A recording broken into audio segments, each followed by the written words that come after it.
নমস্কাৰ এই মুহূৰ্তত লৈ আহিছো ৰাজ্যখনৰ বাবে ৰাতিপুৱাৰ কেইবাটাও বিগ ব্ৰেকিং নিউজ এনে ধৰণৰ খবৰসমূহ নিতৌ চাবৰ কাৰণে চেনেলটো সাবস্ক্ৰাইব কৰিবলৈ একেবাৰে নাপাহৰিব আৰম্ভ কৰিছো আজিৰ দিনটোৰ প্ৰথমটো গুৰুত্বপূৰ্ণ খবৰ পঞ্চায়ত নিৰ্বাচনৰ খেলিমেলিৰ মূল খলনায়ক হৈছে হিমন্ত বিশ্ব শৰ্মা এই মন্তব্য সাংসদ গৌৰৱ গগৈ এই মুহূৰ্তে জনাই আছো এটা গুৰুত্বপূৰ্ণ খবৰ পঞ্চায়ত নিৰ্বাচনৰ ঘোষণাক লৈ পঞ্চায়ত নিৰ্বাচনৰ দিন ঘোষণাক লৈ বিস্ফোৰক মন্তব্য কৰিছে সাংসদ গৌৰৱ গগৈয়ে নিৰ্বাচনক লৈ হোৱা অনিশ্চয়তাৰ সকলো দুখ ঠেলিছে মুখ্যমন্ত্ৰীলৈ এই মুহূৰ্তে জনাই আছো এটা ব্ৰেকিং নিউজ মুখ্যমন্ত্ৰী ডক্টৰ হিমন্ত বিশ্ব শৰ্মাক এই অনিশ্চয়তাৰ খলনায়ক আখ্যা দিছে গৌৰৱ গগৈয়ে সংবিধানত উল্লেখিত মূল অধিকাৰ কাঢ়ি নিছে মুখ্যমন্ত্ৰীয়ে মন্তব্য গৌৰৱ গগৈ পঞ্চায়তৰ প্ৰতিনিধিক বিচাৰ কৰাৰ ক্ষমতা কাঢ়ি নিছে মুখ্যমন্ত্ৰী ডক্টৰ হিমন্ত বিশ্ব শৰ্মাই সমষ্টি পুনৰ নিৰ্ধাৰণৰ বাবে অসমত পিছুৱাই আছে পঞ্চায়ত নিৰ্বাচনক লৈ হোৱা খেলিমেলিৰ মূল খলনায়ক হৈছে হিমন্ত বিশ্ব শৰ্মা আগন্তুক দিনত হিমন্ত বিশ্ব শৰ্মাৰ প্ৰতিশোধ ল'ব অসমৰ জনতাই নিজৰ দুখ লুকুৱাবৰ বাবে কংগ্ৰেছক দোষাৰোপ কৰিছে মুখ্যমন্ত্ৰীয়ে পঞ্চায়ত নিৰ্বাচনক লৈ খেলিমেলি কৰিছে বাবে ন্যায়ালয়ত বিচাৰ চলি আছে পঞ্চায়ত নিৰ্বাচনক লৈ খেলিমেলি কৰিছে বাবে ন্যায়ালয়ত বিচাৰ চলি আছে গণতান্ত্ৰিক লোকতান্ত্ৰিক অধিকাৰক জনতাক দিয়াৰ চূড়ান্ত ব্যৰ্থ হৈছে বিজেপি চৰকাৰ ডাঙৰ ডাঙৰ ঠিকাদাৰক লাভ দিছে মুখ্যমন্ত্ৰী কিন্তু জনতাক নহয় ৰাইজক সাংবিধানিক অধিকাৰ প্ৰাপ্য অধিকাৰৰ পৰা বঞ্চিত কৰিছে মুখ্যমন্ত্ৰী গৰাকীয়ে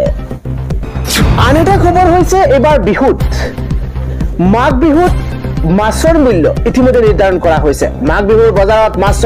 মাছ মাংসৰ মূল্য নিৰ্ধাৰণ কৰিছে প্ৰশাসনে আহি গৈছে মাঘৰ বিহুৰ মাছৰ বজাৰৰ মূল্য এই দামতেই ব্যৱসায়ীয়ে বিক্ৰী কৰিব পাৰিব মাছ এটা ব্ৰেকিং নিউজ ডাঙৰ খবৰ এই মুহূৰ্তত নিৰ্ধাৰিত দামতকৈ এটকাও বেছি ল'লে জৰিমনা বিহিব প্ৰশাসনে মীন উন্নয়ন বিষয়াৰ কাৰ্যালয়ৰ পৰা জাৰি কৰা হ'ল মূল্যৰ বিশেষ তালিকা 1 কিলোৰ তলৰ ৰৌ বাউ মিৰিকা মালি প্ৰতি কিলোত 190 টকা ধাৰ্য কৰা হৈছে 3 কেজি ওপৰৰ ৰৌ বাহু মিৰিকা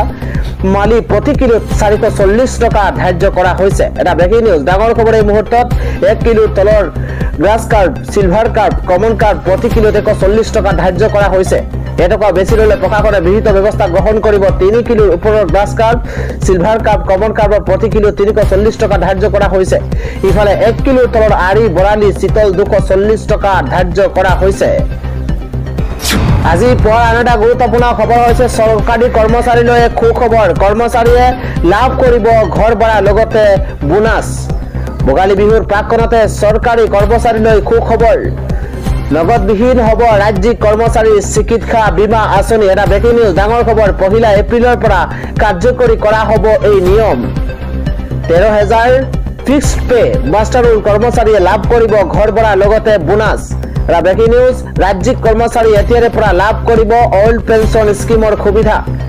বিগ ব্ৰেকিং নিউজ 2005ত এনপিএছ প্ৰৱৰ্তনৰ পূৰ্বে প্ৰকাশিত বিজ্ঞাপনৰ ভিত্তিত নিযুক্তি লাভ কৰা কৰ্মচাৰীলৈ এই সুবিধা প্ৰদান কৰা হৈছে স্নাতক পৰ্যায়ৰ অৰ্হতাৰ পদসমূহত লাভ কৰিব স্নাতক পৰ্যায়ৰ দৰমহা ভোগালী বিহুৰ প্ৰাকখনতে চৰকাৰী কৰ্মচাৰীলৈ চৰকাৰে দিছে সুখবৰ আন এটা গুৰুত্বপূৰ্ণ খবৰ হৈছে বাল্য বিবাহ ৰোধ কৰিবলৈ চৰকাৰৰ বৃহৎ কৌশল জানুৱাৰী মাহৰ পৰাই অভিযান আৰম্ভ কৰিব চৰকাৰে ডাঙৰ খবৰ বাল্য বিবাহ ৰোধ কৰিবলৈ জানুৱাৰী মাহৰ পৰাই আৰম্ভ হ'ব অভিযান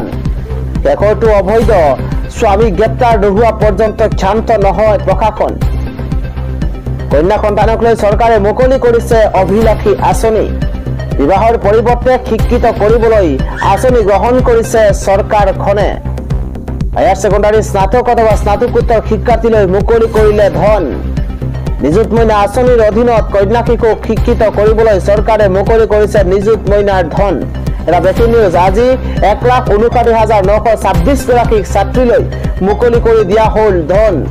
প্ৰতিমাহে লাভ কৰিব নিযুত মইনা আঁচনিৰ ধন এটা ডাঙৰ খবৰ এই মুহূৰ্তত জনোৱাৰ চেষ্টা কৰিছো বাল্য বিবাহৰ বিৰুদ্ধে এয়া অসম চৰকাৰৰ আটাইতকৈ শক্তিশালী অস্ত্ৰ